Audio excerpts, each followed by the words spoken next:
when somebody changes their name and they change the identity that they're coming into a season with or whatever they're going into, it is going to be good.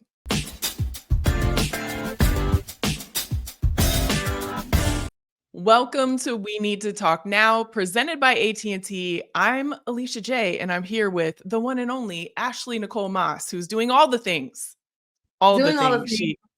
And I'm kind of upset that my background this week is Duke men's basketball, because anyone who knows me knows I don't like Duke men's basketball. So the fact that they are going to be part of our podcast today is not a vibe, but we'll just block them out. Yeah, they're going to be trolling. They're going to be trolling you the entire pod, but we'll block them out because we have some amazing things to talk about in women's sports. As you know, every week we talk about women's sports and everything you need to know. So we have a whole lineup, Ashley. Women's sports ain't playing, okay?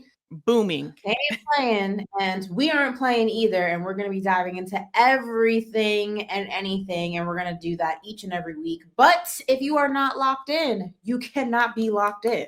To make sure you are locked in, however, follow all of our social platforms listed here below. Make sure you are followed, subscribed, notifications turned up on our YouTube page. And if you are someone who is just trying to get through the day, scan this QR code and we will pop up wherever you get your podcasts, and you can listen to us on Spotify and Apple, and you can do that hands-free. So there's no reason to not be tapped in with us right here at We Need to Talk Now, presented by AT&T.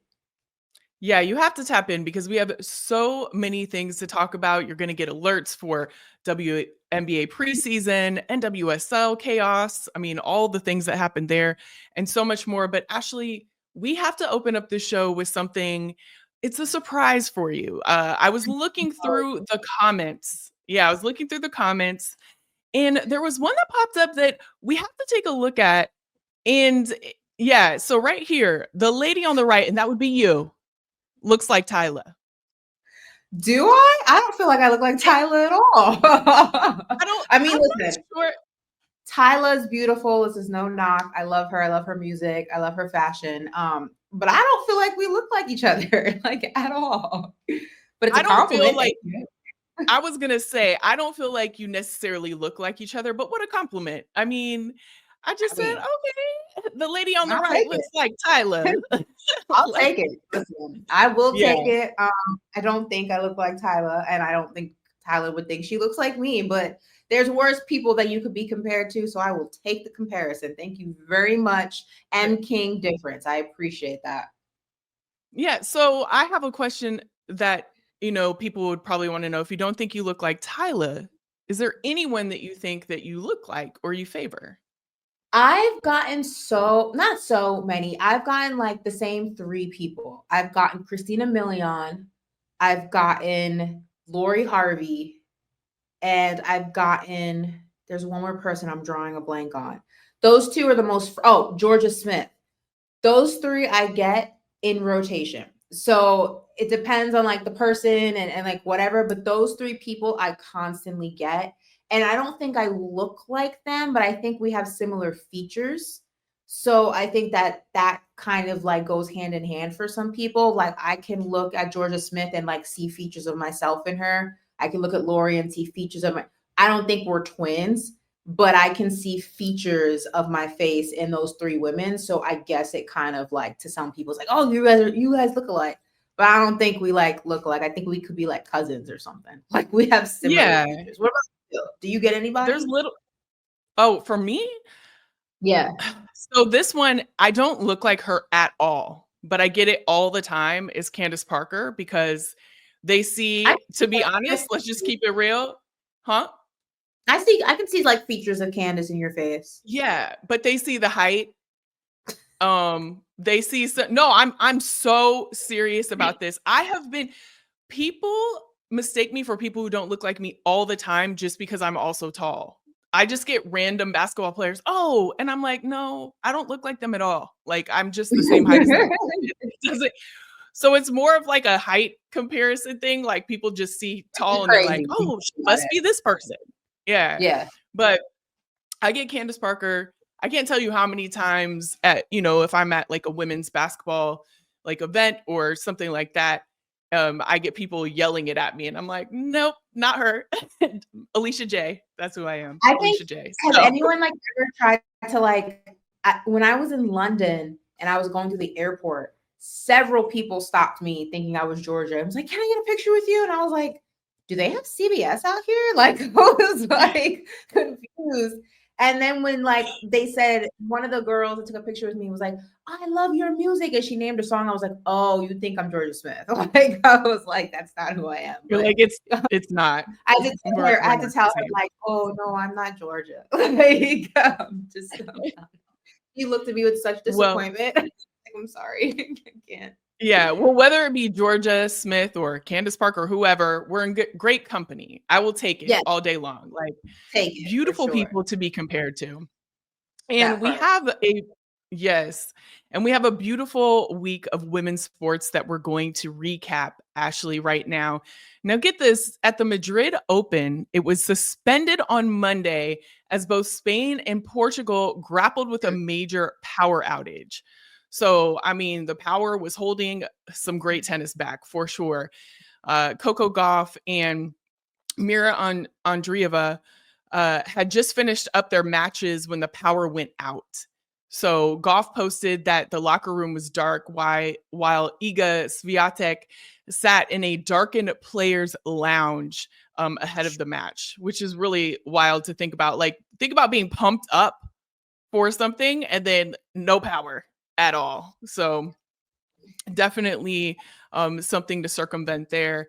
And then going over to golf, Mao Sago won the LPGA's Chevron Championship, beating out 4 other players in a 5-way playoff to take home her first major title and the first LPGA Tour win. She was the tour's Rookie of the Year last season and is the first Japanese player to win the Chevron Championship. And I believe the Chevron Championship is the one where they go into the water, they like plunge into the water afterwards. I might be wrong, but that's something that I always look forward to seeing as well. The NWSL is reportedly planning to launch a second division league, with CBS Sports reporting that the league had sent an application to U.S. Soccer in what Jessica Berman tabbed as essential for development and sustainability of the NWSL. Basically, they'd create like a minor league similar to that of Major League Baseball. So that's really interesting to think about. All the people additional people who would be able to play and just kind of like work their way up into the system. That's, especially with soccer, I think that's really important. So looking forward to see how that develops. And we're going to go a little bit deeper with this next one, Ashley, because it was wild. So Portland midfielder Jesse Fleming and Louisville midfielder Ari Borges both sounded off in frustration, and I would be frustrated too, over how their 3-3 draw was called by officials. An NWSL record of 41 fouls were called, with 2 penalty kicks awarded, while Borges was dealt a red card after the match for arguing. Fleming called it the most frustrating match I've ever been a part of as a player, while adding that she thinks Louisville should be embarrassed, while noting that this match can't keep happening in the league. It alters the match. It alters the sport. So when you think about this match and how many fouls were called and what happened in the whole match, what are your thoughts on moving forward with refereeing like this? I mean, it's not the first time that NWSL refereeing has been called into question. Yeah, I mean, officiating is such an important part of the game for a multitude of different reasons. But I think that the most frustrating part is when, the whistle doesn't go on both sides and things are missed. And it's one thing to allow players to play and not to let officiating determine the outcomes of games. But then there are some things that are just so egregious that they have to be called. Otherwise, you're just simply not doing your job. And I know that that's something that we're kind of discussing right now in the NBA playoffs, is that fine line between letting players dictate the outcomes of the game, but using your whistle to do exactly what it's supposed to do, and that is officiate the game. So it's that conversation, but it's also, there are a lot of times, and people aren't perfect, and referees at the end of the day, they're not robots, they're people. But what's good for the goose has to be good for the gander, and you can't call something one way and then not call it the same way later on in the game or a different game. I think that a lot of fans are frustrated at times with the inconsistency of officiating. I think that's the best way to put it, is that yes, mistakes happen and you can't see everything, but it seems like a lot of the times there are calls made in one game or in one match, and then the exact same play happens later on in the season, and then it's not called. And it's stuff like that that makes fans frustrated, and it makes players and fans lack trust in officiating. So I think there just needs to be more conciseness in how games are officiated in order for people to have trust in officiating. And I think that's the best way I can kind of put it. Yeah, and referees, they're not, they're never going to be perfect. They're human beings just like everyone else. But when you're having the conversation about what the refereeing was rather than what the game was, or how the game unfolded, that's not something that you ever want to do. And it seems like in the NWSL, that has been consistent. There have been a lot of people that are talking more about the refereeing than the matches sometimes. And so that needs to be looked into in a deeper way, because you don't want that in your league. You want your players to shine. You want the teams to shine. You want your play to shine. It should never be the refereeing that is having the bulk of the conversation. And so when you look at the history and of refereeing and all of the problems that have been happening in that league, yes, it needs to be looked into in a deeper way, because we shouldn't be having these conversations about a 41 fouls called in a game, and people being frustrated saying that it was the worst match that they've ever played in their life. Like, that should never be. It's one thing to make a mistake every now and then. Refs make mistakes on like a kind of stages, like whether it be NBA, NWSL, WNBA, whatever. It's a call at the end of the game that people are talking about, but not the entirety of the game. We can't talk about women's college basketball without talking about Dawn Staley. And it has been announced that she will receive a statue from the city of Columbia, South Carolina, with the tribune celebrating her championship legacy, as well as her commitment to leadership, community empowerment, and uplifting future generations. Look, I don't think that any coach deserves a statue, especially in a state where, when you think about South Carolina basketball, it goes Dawn Staley and then everyone else. I just want to say, get the statue right. Get the statue right, please. There's There's been a lot of questionable sports statues, and we don't do that to Dawn now. Get the statue right. We're going to move on to the Women's Championship League, because the final is set, with Arsenal set on to take Barcelona after making the improbable comeback in the semifinals, beating Lyon 4-1 in the second leg to advance to their first UWCL final in 18 years. So shout out to them. Now we have one more story that we want to get into with you guys, going back to college basketball. But before we do that, the PWHL announced it's expanding the league to Vancouver, which is someplace I've always wanted to visit. It's on my list. And they will begin play in the 2025-2026 season, and they will call the Pacific Coliseum home. I love the name Coliseum for arenas. It just sounds so gladiator-like, by the way. Fun fact. But that's all I got there. That's a great fun fact, Ashley. Everyone needs to start switching over. Yes. Name them all the Coliseums. Forget arena. Well, Ashley, let's go a little bit deeper. We talked a little bit about Dawn Staley, and we know that one of her players that has opted to leave is MiLaysia Fulwiley. She announced her commitment to LSU. And, I'm actually glad she's going to LSU. If she's going to go to any other team, it really fits her style of play, and I can see her fitting in with that team really well. But the thing that was perplexing to me is just the way that it was rolled out. She announced it literally, I think the portal was closed by the time that she announced where she was going. And reportedly, she signed on the 17th. So it was just really interesting. People were wondering what was going on. There were a lot of rumors. And if you look at her reportedly signing on the 17th, she had already signed before all these rumors came out and could have stopped a lot of this noise. So, what were your thoughts on just MiLaysia, where she's going, and also just kind of how she went about it? One, I like you. I like the LSU move for her. In terms of how she went about it, I mean, I think that she kind of just let the media do the talking for her and was playing a little bit of chess, not checkers. There's nothing wrong with that. It's a little super villain, and I'm here for that. It's kind of like, they're going to make up stories. They're going to determine or rather try to predict and gossip about it anyway. So kind of let that run its course. And then you come out in the final hour with your decision. I think that a lot of the times people are sometimes exhausted by trying to push back against these narratives. I think that a lot of the times people are kind of just over having to defend themselves, answer questions, because you think that if she would have announced earlier, there would have been a lot of questions. There would have been a lot of,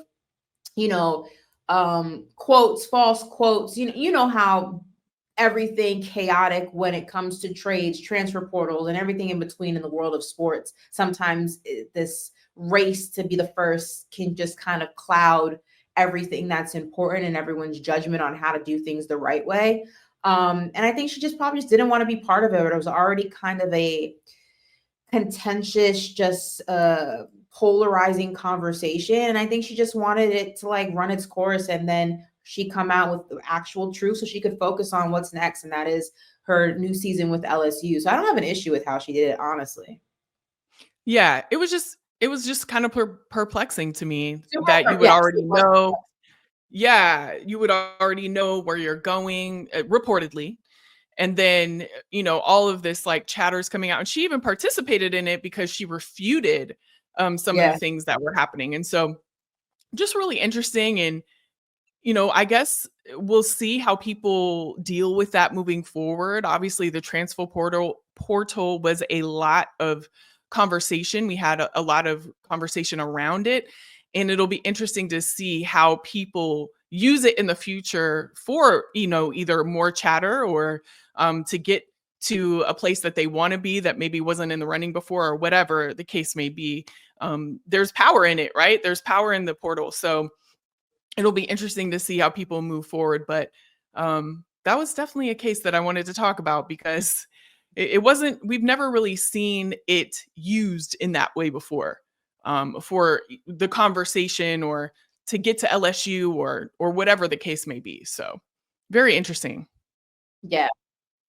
Very interesting indeed. And what is also interesting is that the WNBA season begins, or the preseason rather, begins on Sunday. And the content is already giving what it is supposed to give. And for the first time ever, the entire WNBA preseason slate will be available through broadcast or online streaming. So that is great for everyone who has been craving some WNBA basketball. But like I said, the content is giving, and we're going to dive into all the tidbits and all of the content that has been released thus far, starting with Seattle. Now, Skylar Diggins said Monday that this Seattle team is, quote, definitely the most talented roster I've ever been a part of in my 13 years in the WNBA. Now, this is huge considering the Storm traded Jewel Lloyd to Vegas during the offseason. Diggins was also part of the Mercury team that reached the 2021 WNBA finals that had DT and Brittany Griner. Gabby Williams kind of piled on this sentiment and said, quote, I think this is what's so great about the team we've built this year is that maybe anyone can go off any night. It's not about relying just on one or two players to score. It's going to be about how we all play together and assume our roles. Now, fans, as you know, have kind of been waiting on Seattle to make their way back to the top after the retirement of the legendary, one of my favorites, Sue Bird, and the departure of Brianna Stewart, and now Lloyd being gone. So this is a new look Seattle team that's looking to really compete for their first title since 2020. And the team will be focused on defense, with Diggins saying she hopes the team will be, quote, top 2. Now, there's also something else that Skylar Diggins has shared with us that has got the internet talking. So outside of her statement that some people say is eyebrow raising, because she did play with one of the greatest players of all time in Diana Taurasi, but it's also her saying that she now wants to go by Skylar Diggins and not Skylar Diggins Smith, which the boys love to hear, by the way. I am sure. So Alicia, dive into her statement about this being the best team she's ever played for. And Skylar Diggins, no more Smith, apparently. I don't know. Well, let's talk about the team first. For her to say that, for all of the teams that she has been a part of and been on, for her to say that, it just gets me so excited to watch this season. When I think about how deep so many of these teams are, all the moves that they've made in the offseason, like the ones with the Storm that they've made to make their team so deep and really, to be honest, like a threat at every level. I'm just so pumped to watch these games. I am pumped to watch this season because it will be one of the best seasons of WNBA basketball that we've ever seen. Not just because of the Storm, but we're going to talk about other teams coming up here soon. And you just see that they've made improvements. Like the teams have made improvements, not only to compete with each other, but also just to be killer teams, right? We're going to talk about that too, coming up with Golden State. So when I hear it, it gives me chills almost to hear Skylar Diggins say that this is the best, one of the best teams she's ever been on, if not the best. Insane. By the way. I'm sorry? Emphasis on the Diggins, by the way. Oh, I left off the Smith on purpose. And let's just talk about that. Let's talk about that. I will say this. There's a lot of people talking about why she dropped the Smith. But what I will say is when somebody changes their name and they change the identity that they're coming into a season with or whatever they're going into, it is going to be good. It is going to be good. And I'm excited for her because no matter what the reason, the fact that you're saying this is what I want to be called moving forward and this is what I'm going to do moving forward, I can't wait to see what Skylar does. I'll take Skylar Diggins all day. Drop whatever you need to. I'm excited. It's a new dawn. It's a new day, a new Skylar. I'm excited for her. She's got a new team. I expect you to start singing just everything. Now. Oh, you don't want that. You don't want that. Yeah. I'm saving everybody right now. Listen, it's been a rollout of the new name. And like I said, I've been a fan of Skylar Diggins my entire life. I remember her killing it at Notre Dame and having Lil Wayne and Drake at her games and stuff like that. I've been following her career, her entire career. So I'm excited to see. And one of my really good friends, Lexi Brown, is getting her fresh start in Seattle. So I'm so excited for her. I'm so excited for this team. Seattle basketball. I'm still waiting for them to bring the Supersonics back to the NBA because it's such a great city for sports. So I'm really excited to see how Seattle does in the WNBA this season. And I think that they're going to be phenomenal. I'm so excited to watch. They're definitely outside of my Liberty. I'm rooting hard for them. So we will see, but we're going to switch gears to a team that's just getting their start. And that is the Golden State Valkyries. Kate Martin spoke with reporters and she let it be known that they are aiming to be known this season as, quote, killers. That is going to be the team's identity. She said, quote, we're killers. We want to be gritty. We want to be relentless. We want to be the ones driving on the floor for loose balls, diving on the floor for loose balls, We want to be the ones getting stops. We want to be playing together and working our tails off. We like it. We love it. I mean, I don't know how else to say it. I love physicality. I love defense. I love all of that. And look, we've been speaking about the Valkyries and we've been saying they have an opportunity to really just start fresh because they are a new team. They're the new kids on the block. This is their opportunity to really set in stone what their culture is and what they expect from their players, and not have pre-existing narratives and pre-existing notions. This is chapter 1 for them, and they get to write this story any way they want. I'm excited to watch what this team looks like. I'm very excited as well. I mean, coming out the block calling themselves killers. I mean, you listen, that's definitely setting some pretty high expectations, right? But I think they can answer the call. I look at the team and what Natalie Nakase and her whole team of coaches and front office has done. And we talked about this. They're not looking to just be a part of the league. They are looking to compete. They want to be in those conversations of being one of the teams that is high in the league and really achieving a lot this year. And I like the way that they're coming about it. Like, we're going to get on the floor. We're going to go after every loose ball. We're going to be out there playing our hearts out, and that is what you want to see with every team. And so I like that they're coming together, knowing that they're new to the league, but they have a lot to contribute. And I look forward, just like I'm looking forward to seeing the Storm play, I'm looking forward to seeing Golden State play. It's going to be really awesome to have another team in this league, and especially a team that has the mentality like this. So I'm definitely looking forward to it. It's going to be fun to watch. And another team that's going to be fun to watch, the Indiana Fever, as we already know. And Aaliyah's Boston spoke with the media about their new coach, Steph White, and said, quote, "It's different from what we have been used to, but it's pretty great. I think she gets to the point. We do what we have to do, and we get on to the next thing." Caitlin Clark added that she's feeling stronger, that's a direct quote, and that the team's vibes are, quote, really good, although implementing the new system will be a learning process. And Steph White, spoke on this year's Fever team and said that as far as the teams I've coached in the W, it's the deepest, most talented roster I've really been a part of.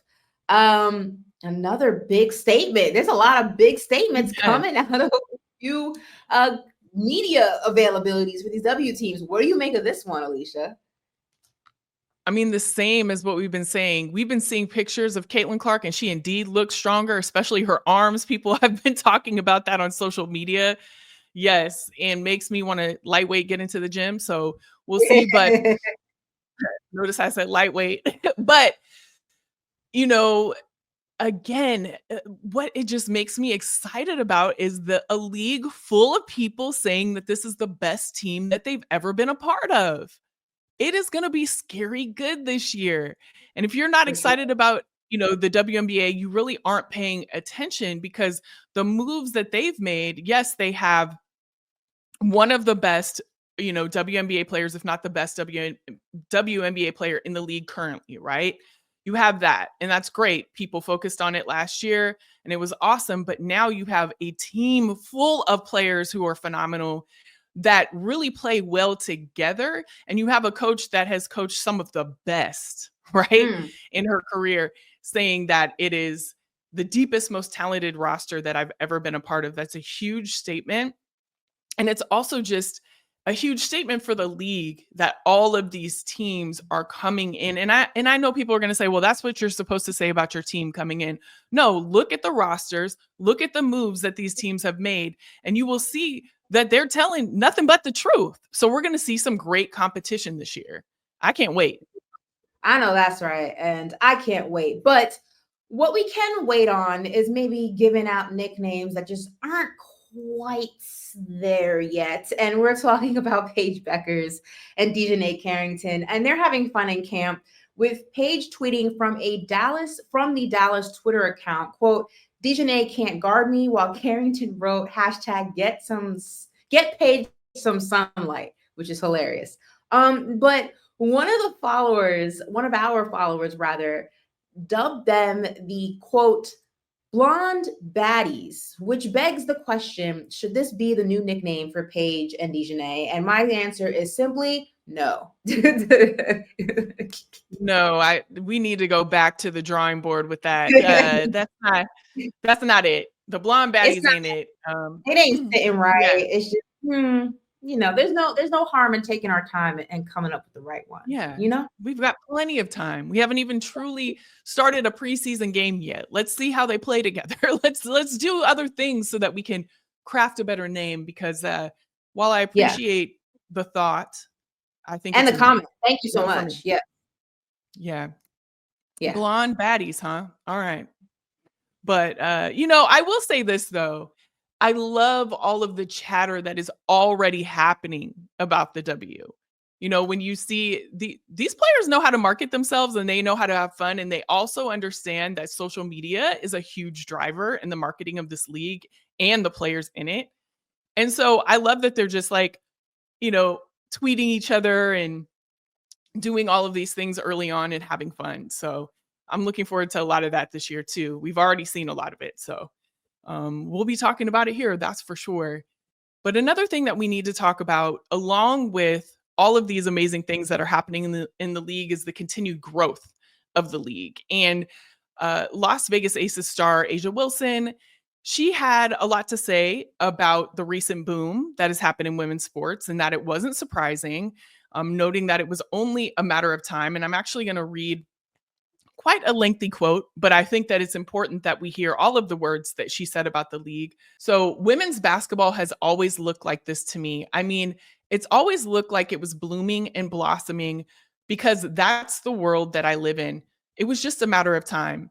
Like, it didn't catch me off guard because in due time, when you water something and when you're patient with something, it's going to grow. It's going to blossom, and you see that now. So I'm glad that we're just finally getting that respect that we've been fighting for a long, long time. But we still have a long way to go. I wish I could say that we're even keeled, but we're not. We still have a long way to go, but I'm not about to be just satisfied because we're getting love. Like, I'm greedy. We want more. We're going to ask for more always. Like, I'm not going anywhere until we get more of what we deserve. So I'm happy that it's a growing game. It's just a matter of time. So, Ashley, when you hear that, yes, there's been a huge boom, but what still needs to happen? Like, what does more look like when it comes to the WNBA? I think the biggest thing is the pay gap between the NBA and the WNBA, and nobody's saying and nobody's expecting, these 50, $60 million per year deals for WNBA players, because there's a lot more growth that the sport needs in order to make that even possible, right? There's broadcasting rights and there's merchandise, and there's a lot of things that feed those type of salaries. But I think that with the growth that we have seen in the past 20 plus years of the WNBA, you want to see salaries reflect that. And the fact is, I saw a crazy stat the other day that Paige Becker's entire rookie contract as the #1 draft, Cooper Flagg, who is, for people who are unaware, is the projected #1 draft pick for the NBA out of Duke, will make what Paige Becker's makes her entire rookie season. He will make that and then some. It's around 191,000, I think the number was, roughly, in one game. So just kind of think about that in terms of numbers. An entire rookie contract, which is 4 years, roughly, is what Cooper Flagg will make in one game. Now, again, we're not asking, and I don't think anybody in the W is expecting nor asking for that to be implemented, what Cooper Flagg is projected to make in the WNBA. There's a long way to get to that point. But that pay discrepancy is way too high. And I think that's the biggest thing. Obviously, there's things like, revenue sharing and, brand deal sharing and having more say so in what brands represent the WNBA and players getting a cut of that. And those are all things as well. But I think the biggest thing is letting the salaries reflect the growth. And right now they're reflecting an antiquated viewpoint of the WNBA, and they're not reflecting where the league is now. And I think if you speak to anybody in the league, the biggest thing for them would be chipping away at that pay discrepancy and allowing these salaries and these contracts to represent where the league is now. And I think it's safe to say, I don't want to speak for everyone, but I would feel like that's probably everyone's biggest concern going into this new CBA. Absolutely. I mean, I would echo that completely. Everyone always says, well, they're not going to make as much as NBA players make. True. They're not going to make as much as NBA players make, but they should make what is right based on the revenue that the league is getting. And that currently is not happening, and we've seen a lot of different things change in this season that people in this last season, I should say, that people were calling on for years to change. And I think what I want to see is a little bit more proactiveness when it comes to whether it be the WNBA or any women's league. What should be happening. Don't react, rather just do it.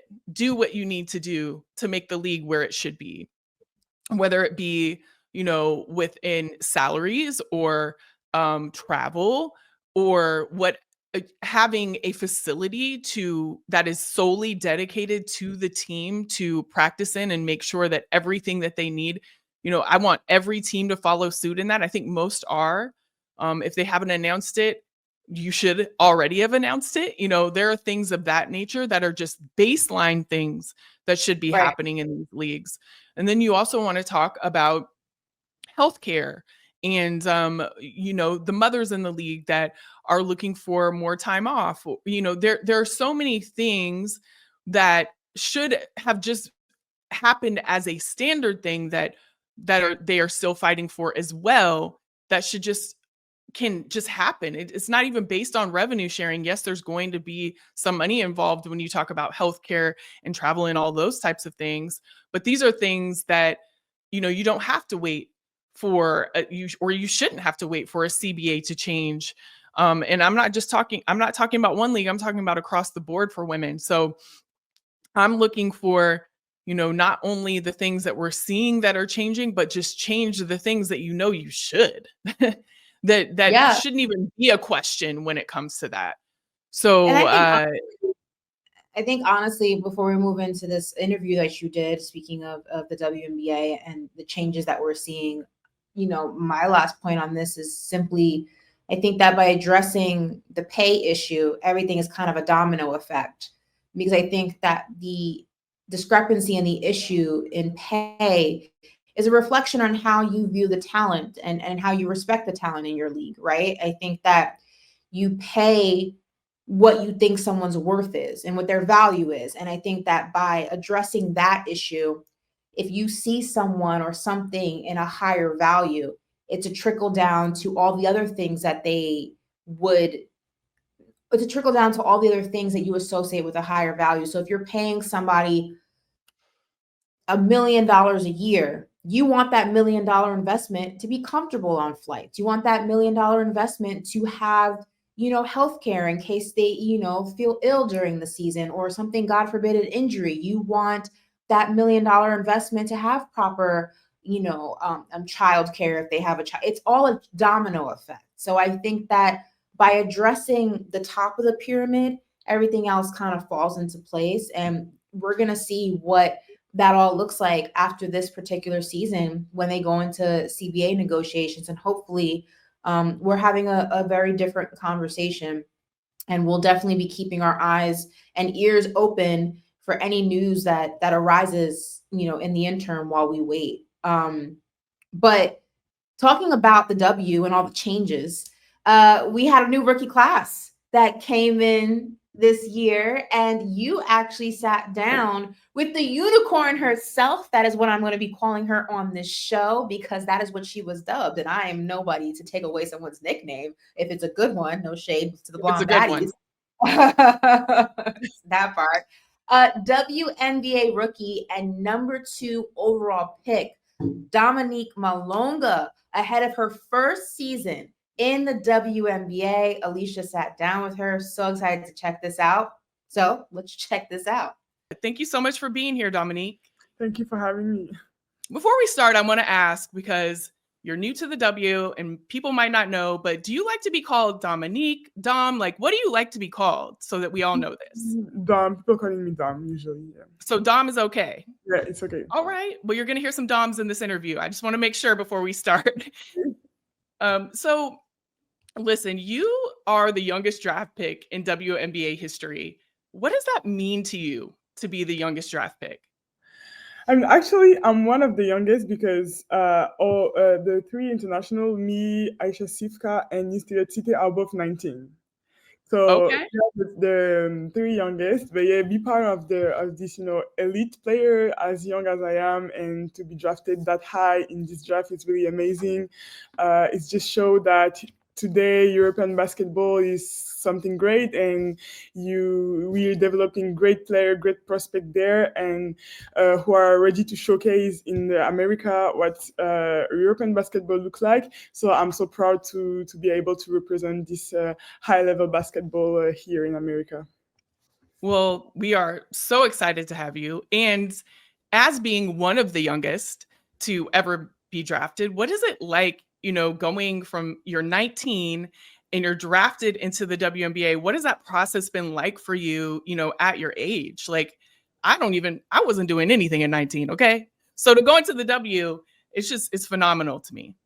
Yeah, it is. It is. I would say that I've been in such great places here in Europe since a really young age. I started pro at 15, so I would say that I'm kind of used to be, in advance. I would say to be like the youngest in among great player. I made the Olympics. I was 18, so I really started my career very early, and so I think it's just my path. It will be like this for me for a long time, to be the youngest around the big player and experiences player. And I'm so happy to have the chance to experience that, because as you said, not everybody is capable of all that. So I'm just proud and grateful to have all that opportunities.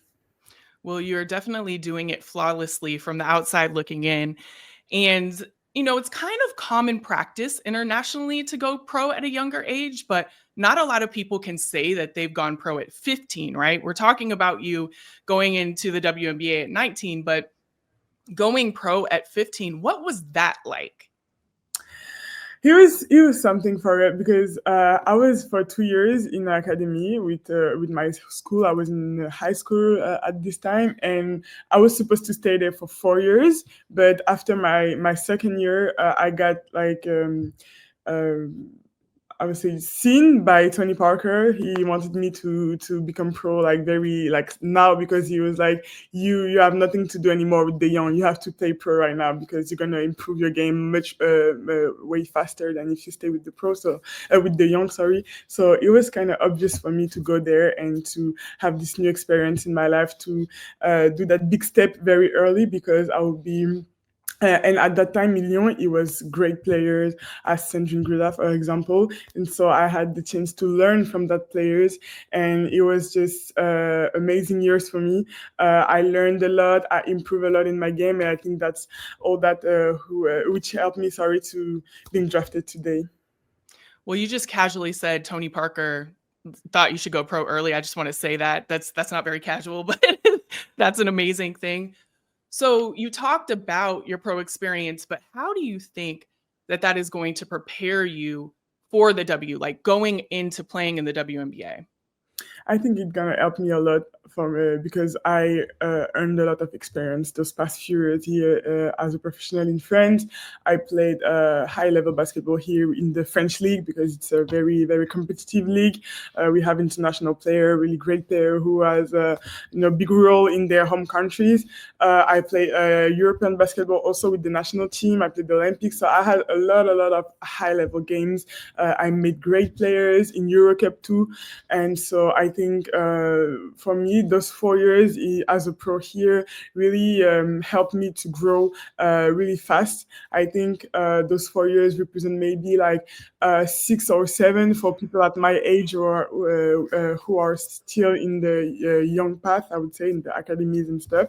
So I would say that even if I know that the league is going to be very tough, like it's a physical league, everything is faster, but I think all the experience that I earned around, as I said, great players and great games. I played against WNBA player in Eurocup, so I think I faced a lot to be ready to enter the league.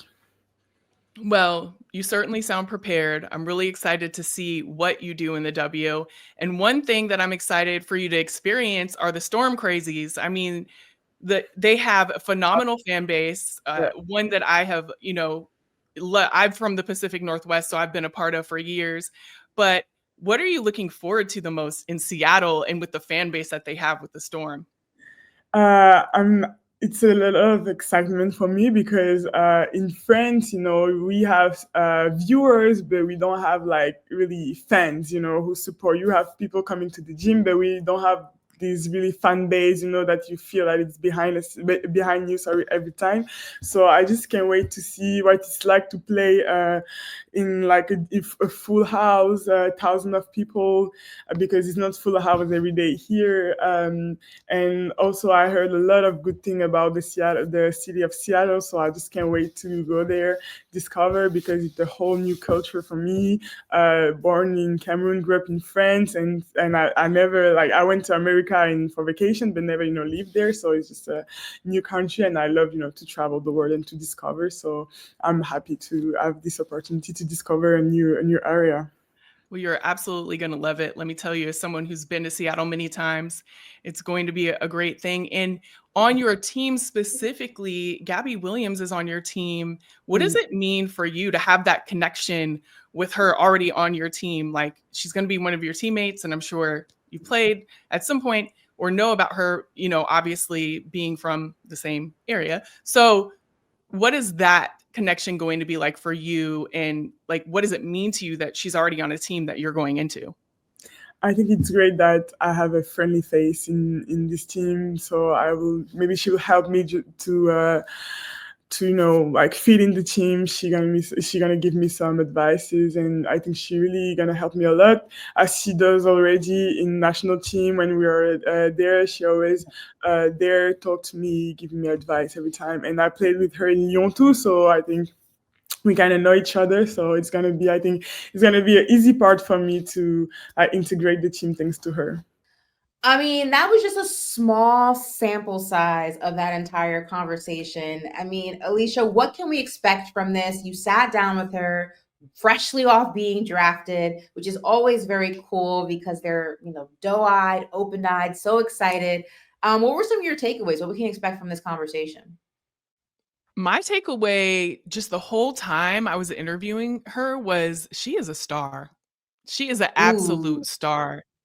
And I know for me, what all the years I've been watching players in the W, she's one of the ones that I think is just going to take everybody by storm. I mean, pun intended, but take everybody by storm in the fact that she's so talented and she's only going to get better. And it not even just in the way she plays, but as herself, like her personality, her goals, the things that she wants to achieve outside of basketball, even. I just see her as being an overall star on every level that, people know who she is, and they kind of, they understand that she can dunk and she can do all these things. But I think she's going to really, really just like come out and show us like another level of athleticism that we're not even really anticipating. So I'm just looking forward to seeing her, grow and develop in the W and become the star that I literally just interviewed. I mean, the whole time I'm sitting there, I'm like, how lucky am I to interview her at this point in her career right now? Because I mean, she's just going to be blowing up on every level. And I guess that I could guarantee that, right? But I really see that she is going to be a star. I was just so blessed to interview her. I'm really excited about her.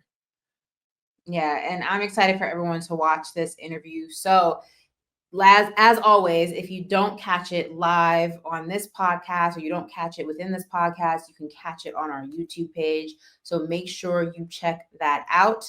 And it's going to be a good one. So make sure you check it out. Great job, Alicia, as always, holding it down.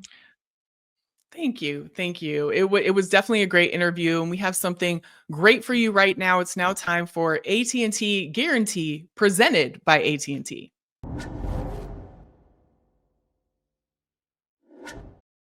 Now, Ashley, I just want to start off by big upping myself because last week I said that my guarantee was that Esther would, continue leading in the Golden Boot race, and definitely did that.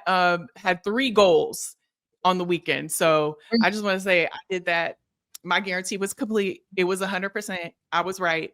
So with that in mind, yes, thank you, Lil. You're I welcome. appreciate that. First guarantee, I did that. Very happy to start off the guarantee like that. But Ashley, are you going to keep the streak going? Is it going to be 1-1? I just want to know, what is your I hope so. guarantee? I'm not trying to go down, 0-2 in the series now. That's gonna be crazy. Listen, I think that we can guarantee that Esther will keep on scoring against Chicago. This is just her world, and we're living in it. I'm going with the safe guarantee because last week I did not come out victorious, and I don't like losing. I am a Capricorn. We are competitive. Right now, she is leading this Gotham team, and they are enthusiastically following her. And she is rather the key to their success this season. 7 goals in 7 games. For people who are not good at math, that's 1 goal per game, roughly. Sometimes it's 2 goals per game. Depends on how she's feeling that day. But for people who are not good on math, on average, that is 1 goal per game. Okay, so she's going to keep it rolling. That's your guarantee. I'm gonna keep it rolling. That's my guarantee. I feel like I'm going to stay safe this week. I'm going to keep it safe. Okay. Well, Emma, write that down so we can keep track because we're both competitive. But I'm going to say this. So after getting their first win over Kansas City, North Carolina, I think they're going to keep the ball rolling over Utah. I mean, once you get that first win under your belt, you're going to keep it rolling. So Ashley Sanchez, is finally on the board after scoring the game winner, which is a good sign for the Courage. So in Utah, they lost like the last 4 of their last 5. So they lost 4 of their last 5 rather, which is also not really good and goes towards my guarantee. So I would just say they're going to keep it going. Just like Esther's going to keep her Golden Boot going. I think that, North Carolina is going to keep their ball rolling as well. All right, Emma. Mark that down. Mark it down, Emma. We're going to see. I'm coming back. I'm like Steph Curry. I'm coming back. Well, we will see. And I don't know what the winner is going to get, but it has to be something good. We'll have to come up with that for sure. Something else. But something that I wanted to point out that I didn't want to end, the show without saying this. It was so cute. Over the weekend, Dearica Hamby tweeted out something that was like super sweet, writing, "So crazy when you grow up wanting to wear your favorite athlete's jersey number and then to ask your child what number they want." And she looked at me like I was crazy. Duh, number 5. And I mean, just looking at this, Ashley, and I know that people can't see it, but you see them side by side. It's Dearica with her number and then her daughter wearing Dearica's number, which is now her number as well. I love this. I think this is what sports is all about, but also being a mother is all about. Yeah, I'm going to quote my girl, Ari Chambers. Shout out to Ari. Women's sports is so important, and this is why. I mean, obviously, this is her mother, so it's a different level. But it just goes back to what I feel like we're always preaching on this show, and that is just the power of young girls seeing women play sports is so important, and why jerseys and jersey numbers are more than just pieces of clothing. They just represent power and represent being able to go and fight after your dreams. And even if that doesn't mean being an athlete or playing sports, just seeing women in positions of power wherever that may be. If you grow up wanting to be CEO of a company, or you want to do what we're doing and be on air or work behind the camera, just seeing women front facing and being in those positions of power just remind girls that, the sky is the limit, and it doesn't have to just be men in those positions. And I recently read this essay, and it says we should all be feminists, and it really broke down like what feminism is and what it should be rather. And one thing that kind of blew my mind is that women in population on the planet, we are about 3 or 4% more of us than men. But yet most of the positions of power in the world belong to men. And seeing that statistic kind of blew my mind, because you always say, you know, people say it's a man's world, and we know the discrepancy is, but seeing it in numbers just kind of takes you aback. And then seeing something like this just reminds you how much representation is important, how much it can have an impact on how girls see themselves, young girls see themselves, and see what they're capable of. And obviously the relationship between a mother and a daughter is something that you can't compete with. But I just think that things like this should remind everybody why women's sports and just empowering women and putting women in positions where they can be seen and be respected and just show the next generation that regardless of where you want to find yourself in this world, that there's space for women, and women are valuable and they are important, and it's not just a man's world. And I just, something like this just kind of reminds me of that. So I love seeing this. This is amazing. It is amazing on every level. And I think, you know, whether you are a mother, a basketball player, or whatever you are in life, we should all strive to be an inspiration to ourselves first and then to others. And you see that in this example. There's so many layers to it, but it's beautiful. That's for sure on every single level. And it was beautiful being with all of you here today on the show. So make sure that you like, comment, subscribe, do all of the things, tap in with us, because we're going to have more amazing shows like this that you're going to want to be aware of, get those notifications, all of that. And we'll have a QR code at the end of the episode. So make sure that you tap in with that. It'll get you right to where you need to be to stay locked in with Ashley and I, and we need to talk now every single week. So tap in. I can't wait. This WNBA season is about to start. The NWSL is in full effect. I mean, women's sports is booming on all levels, and we're going to be here every week to talk about it. So make sure that you tap in, and we will see you right here on We Need to Talk Now, presented by AT&T next week. Bye. Tyla says bye.